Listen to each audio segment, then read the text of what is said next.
Ladies, gentlemen, and everyone in between, welcome back to another episode of Books and Buds, where we discuss two of the greatest things on planet Earth, books and buds. Thank you once again to Burning Bush for sponsoring this video. We love you guys, and well, since I'm part of the company, I love myself too. You gotta love yourself, right? Today I'm coming at you with a fantasy novel. I know I don't do a lot of these, but I have a lot of friends in the writing business. And when you have a lot of friends in the writing business, you're going to come across all kinds of genres, even the ones you don't like.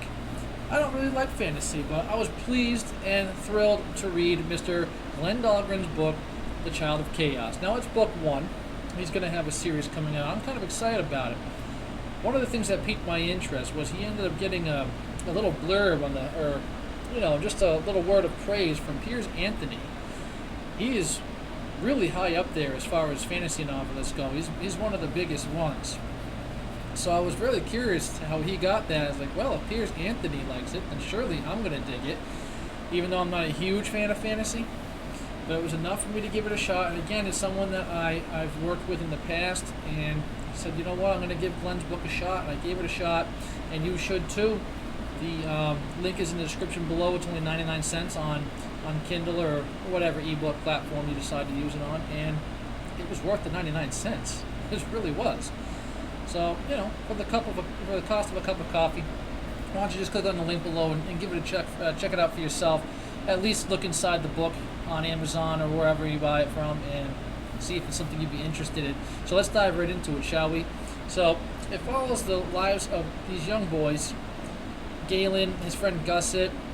His sister's in it for brief periods here and there, Mira, and then he's got a friend also named Finn who's in it briefly. So it mostly involves the children. Now, there's a couple of bad children that come from this neighborhood too.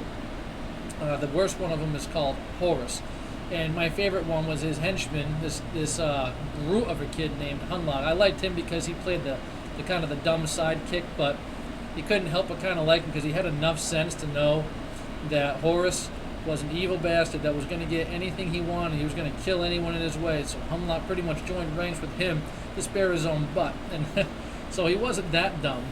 However, it's a darn shame he didn't join the side of good, because the book didn't work out so well for Horace, as you will see when you read it. So, okay, one of the things I really liked about this book, I gave it 5 stars on Amazon.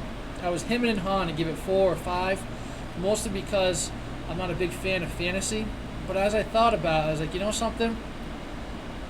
As a non-fantasy reader, this is the kind of fantasy I'm looking for. But it didn't involve dragons, it didn't involve fairies, it didn't involve elves or any of that typical cliche fantasy stuff.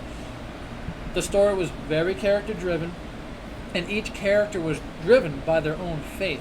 So, in this world, there's different kinds of churches or faiths. The one that most people seem to want to get into is charity. Now there's also the Church of War, the Church of Evil. There's tons of them. But the one closest to the neighborhood where the story begins in is charity. Now, people can generally feel a longing in the story.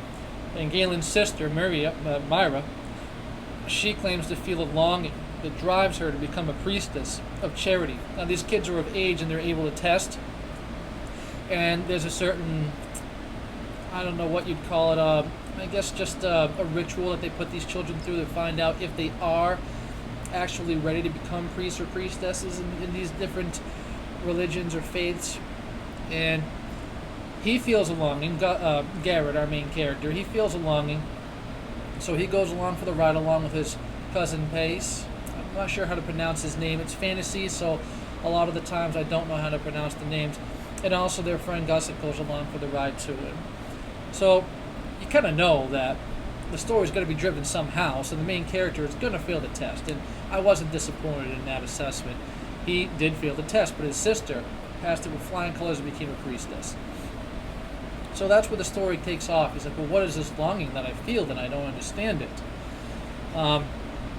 Well, there's many churches, like I said, and one of them is chaos. And it turns out that he's kind of drawn to chaos, just like his mother was drawn to chaos. So there's a little bit of backstory in this novel where we discover what happened to her and everything else.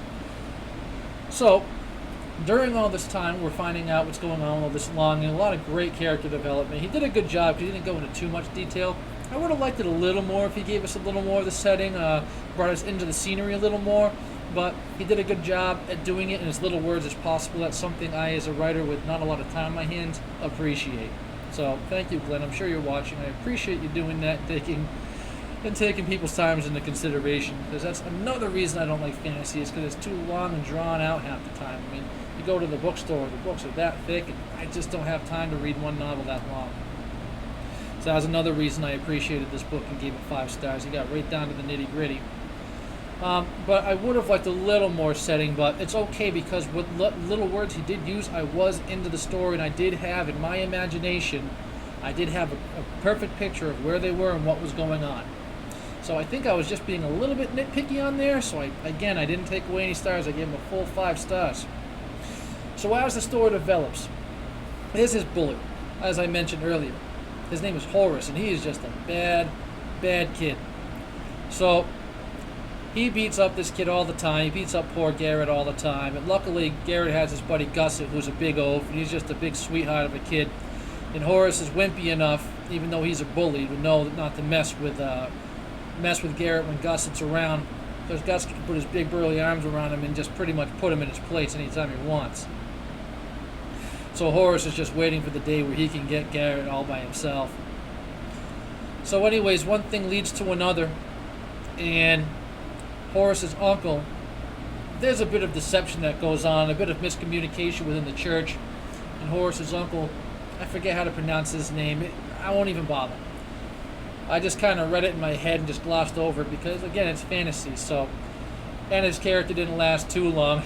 He was in the beginning of the book and a little towards the end of the book, and then he's wiped away. But so they had a falling out, Horace and the uncle, over some miscommunication that went on in the church. So now Horace decides to go out on his own, and he's completely drawn. He's got a longing himself. He's completely drawn to the Church of Evil. So this is where we meet up with Hunlock, my personal favorite characters. They're getting on the wagon to go to the Church of Evil. And poor Pace, Garrett's cousin, he's on the wagon too because his mother spent all her money trying to get him into a church, into the charity church. But she's got a long line of having priests in her family, so he's got to be a priest somewhere, and she figures he'll do okay over at Evil. Unfortunately, when these 3 boys, Horace, Pace, and Hunlock, get to Evil, they also have to go through a ritual. Hunlock passes it with flying colors. Basically, they give each boy a slave, and they've got to will the collar around the slave's neck to pry free. Now, these things have been cauterized on, so if they've been pried free, that means they've got the power of evil in them to do what they want at will. So once the collar is removed, they bleed out because it's keeping the blood in, it's keeping their necks attached or their skin attached. So with it removed, they're able to do these things. So Hunlock passes it with flying colors, and he's pretty happy because now he's a priest of evil. And Horace, he's having some trouble because the priest that's in charge right now, the head priest of evil, he can sense this kid's got a crazy longing in him, and he doesn't want to deal with the competition, and he's got a feeling that this kid's going to be a complete disaster to their organization. And boy, he wasn't wrong, so he tries as hard as he can to thwart this kid's efforts, and he doesn't succeed because this kid's just that powerful. Unfortunately, Pace, another person who Horace bullied in his youth back at their hometown, he failed the test miserably, and now he's going to become a slave.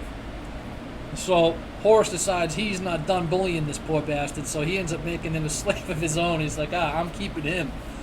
So now all of a sudden, this is why I like the evil part so much. I mentioned it in my review on Amazon that I loved this character because he was so evil that he might be my new favorite villain, but that won't last long. I do read a lot of horror, and I get all worked up over these villains, and I get new favorites all the time, but right now, Glenn, I loved Horace. So he decides to pretty much blow this whole thing out of the water, and he's going to take over not only the Church of Evil, he's going to take over every single one of the churches, and he's got a pretty crazy plan, and he's just willing to do everything, lie, cheat, steal, and murder to get everything he wants. So in order to get this, he's got to get each individual charm from every single one of these churches. So he's out on a mission, and it's just crazy. All of a sudden, you start going back and forth from all these different characters, and eventually they meet at the end in this crazy head where the god of war himself is involved, because these gods themselves can interact with humans. And this is what I'm talking about. It was a unique fantasy book because it was a solid fantasy book, but it was unique. There was no cliche aspects to this book at all, with the exception of good versus evil. But technically, when you think about it, it's very hard to write a good story without that dynamic. So, Glenn, I don't want to give away too much more of the ending of your book, but I really want to make this video because I think people should click on that link below and buy it for 99 cents. It was just a wonderful book. Also, my book, Love Askew, not my book, but a collection that I'm in, it dropped a few weeks ago. It's now gone up from 99 cents to $1.99, but I'll leave a link to that in the description below too.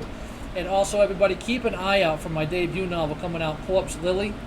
I'm looking forward to sharing that one with everybody because it's my very first novel. I've written like 10 of them, but this is the first one I decided to share with the world. It's coming out through Rhetoric Excuse Publishing, and I'm just interested to see if there's any fans of literary fiction out there, and if maybe they'll do a video for my book as well and leave me some nice reviews. So, hey, with all that said, click the links below, check out these wonderful books, and thank you very much for tuning into my channel, because you could have turned into any book review channel and for some reason you tuned into mine. Click like, subscribe, comment below, and I'll see you next time.